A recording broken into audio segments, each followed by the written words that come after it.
Okay, so for this video, we are going to differentiate between guided and unguided media. So for the guided media, let us have the following characteristics. So they are wired or guided, or also referred to as your guided media or bound transmission media. So bound transmission media are the cables that are tangible or have physical existence and are limited by the physical geography.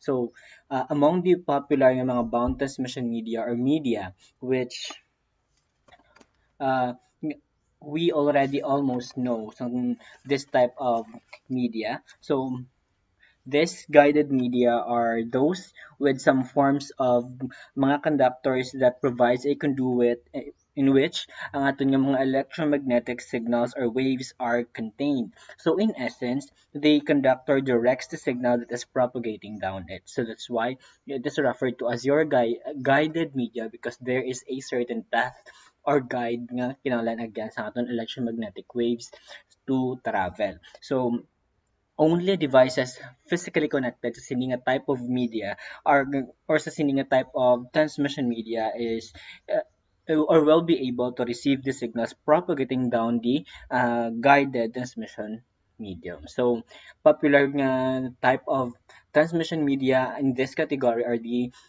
twister pair cable. We also have the coaxial cable and mga fiber optic cables. So each of them has its own characteristics like transmission speed, effect of noise, physical appearance, cost, and etc. So all of this will be discussed as we progress sa sininga subject. Okay, in another type of transmission media, we have unguided media. So ano naman niya ang unguided media? So we have it is a wireless, unguided, or unbound transmission media. Unbound transmission media are the ways of transmitting data without using any cables. So those media are not bounded by physical geography. So this type of transmission is called wireless communication.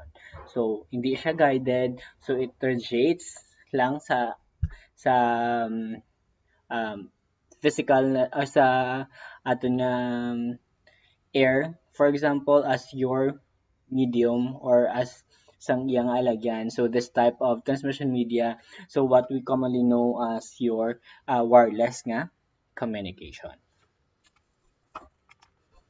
Okay, nowadays wireless communication is becoming popular. So wireless LANs are being installed in office and college campuses. This transmission uses microwave, radio wave, infrared.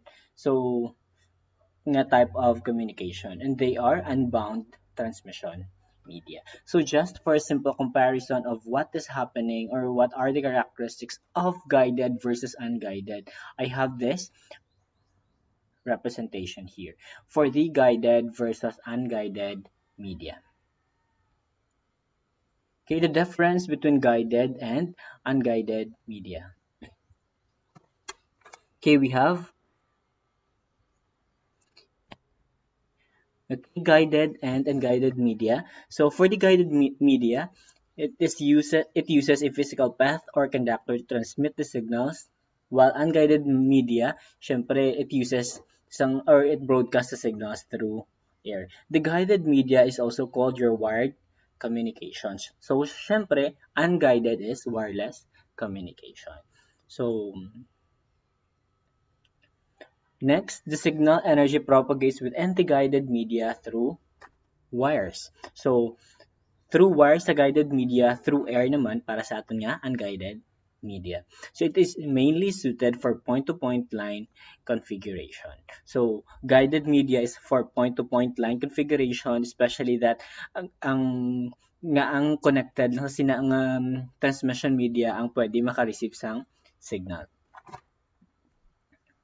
On the other hand, unguided media is used for broadcasting purposes.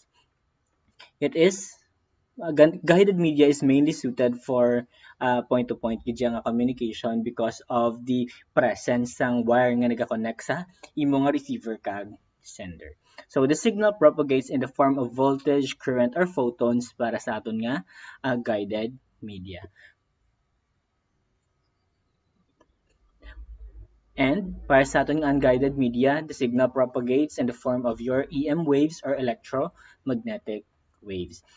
Next, guided media provides direction to signals. Siyempre, because sa nahambal na naton, may ara ka alagyan, may ara ka dalan, may ara ka nag-guide sa imo kung diin magi ang imong signal. So we have, that's why it is called as guided media.